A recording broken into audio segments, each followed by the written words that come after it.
Right, I just wanted to take a quick break from our blue tacking to point something out.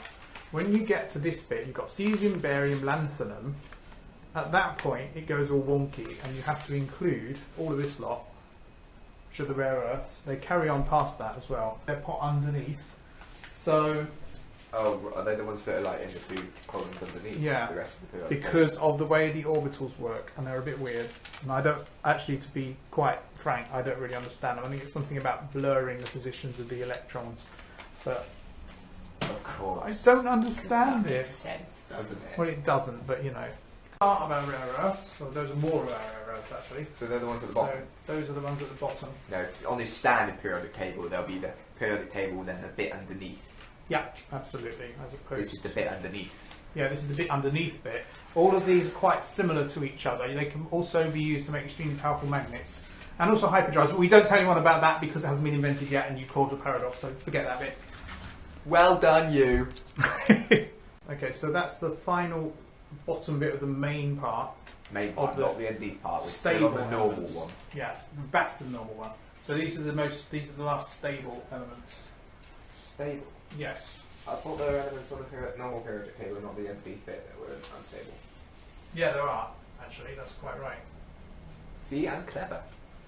So the last stable element on here is bismuth. Here's another bit of the rare earth. That's dysprosium, holmium, erbium, terbium, thulium or terbium, I can't remember. Ytterbium and lutetium. The rare earths are not necessarily rare. They're just called that. They're just called that because can. Promethium is radioactive, so it is quite rare, but the rest are just normal. Once you get to an impentium, it's more like, yeah, we're just going to not now. Yeah. Because there's like make them up. Practically none of them. None of that ever. No. But it did cause the zombie apocalypse. Yeah, there is that. And weapons. Okay, so there's the end of that bit, which is astatine and radon, both of which are radioactive. Astatine doesn't exist in this universe stably, but if the strong force was a little bit stronger, it would. So that's quite interesting. And in Hibby Dragons, there is a parallel universe where it does exist. Ancient world has stable astatine, and in fact has francium acetatide in Terra Australis, which is used in a mining agreement between the centaurs and the humans. There are centaurs. There are centaurs, yeah. Fancy. Okay, so now we've got down to the final francium, which would be a really powerful, I thought there was like barely any. very strong. Yeah, it's not around, but of course it does exist in ancient world in Hibby Dragons. Francium's at the bottom of group 1. The group which further down you go, the more vigorous the reaction with water is. Yeah. Francium wasn't shown, and the one above francium exploded the bowl. Now the next one along is actinium, which is the first of the actinides.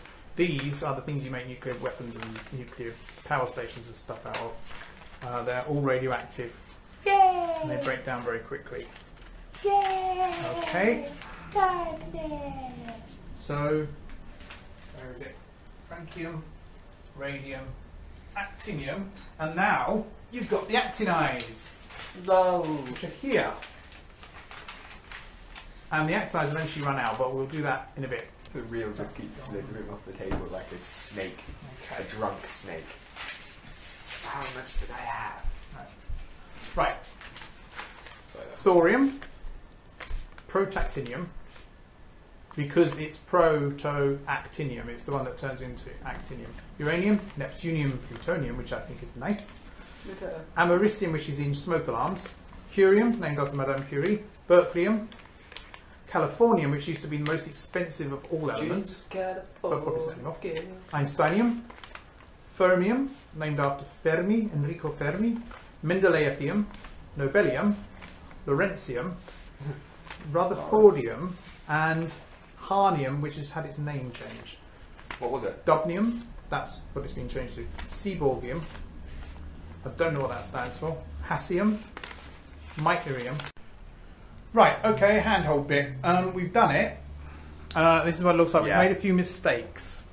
So, right, yeah. Alex, point out your favourite element. Untitled Element 115. Which is beneath bismuth. Now, we made a mistake because clearly that doesn't fit. But anyway, let's go through it. Firstly, hydrogen can be like anywhere really, so you can go zhoop, put it It over is there. up there on the GCSE Yeah, syllabus one. because hydrogen basically has a half-filled shell of electrons. So that's how that goes. It's only got the one. So in a way, hydrogen is similar to lithium, and in another way, hydrogen is similar to fluorine, And the halogens. and in yet another way, hydrogen is similar to carbon because hydrogen is half-filled. Carbon is half-filled. Carbon is like everything on GCSE. Yeah, Everything not enough, I involves think. carbon. Not enough. Okay, so if we go down here, we've got... What does that do, Alex? It fizzes around in water, it gives off hydrogen. And it has a fairly low melting point. That one catches Sodium? fire. Catches fire. Potassium. Fizzes around even more violently. And still catches Yep. fire, I think. Rubidium. Really, really, like, More so. it bangs. It bangs when Yep. you throw that one in. Okay. That one exploded the entire bowl. Cesium. And finally francium, Which which I didn't doesn't see. exist in this universe as such as a stable form.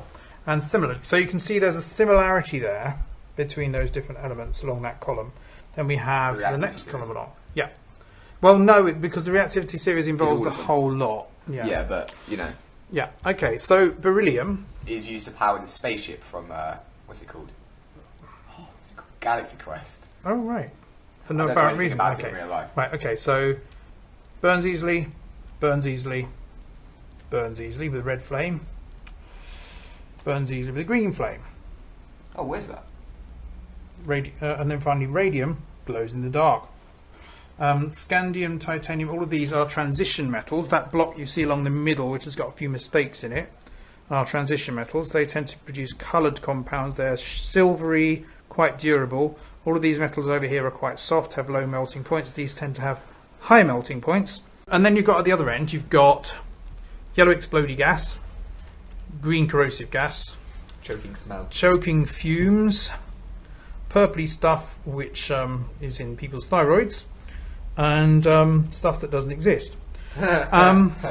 Then you've got The noble gases. floaty gas that does nothing, less floaty gas that does nothing but it still managed to float out of our atmosphere. But both of these, they tend to glow when you put sparks through them. Stuff that's in filament light bulbs, stuff that can form compounds, that forms And Weekend clathric compounds. Superman. Yes. Forms a lot of compounds, forms even more compounds but is radioactive, so it makes it a bit unusable really. And then ununoctium, which would be down there, would also form compounds, but obviously would possibly be a noble liquid actually, which is quite interesting. A noble liquid. Yeah. Okay, now the next one's Drunk by kittens. rare earths here. Let's zoom out. Okay, the rare earths, that first row there, they're all fairly similar, and to be honest, I don't really understand them. I don't know But anything they about them. behave as if they are in the same place as lanthanum up there. You can see that. Yeah. And then underneath, you can see you've got the same number again, which is surely significant, of actinides. Those are all radioactive, and again are quite similar to each other. Once you get past the actinides, you start to get the really weird ones that don't really exist.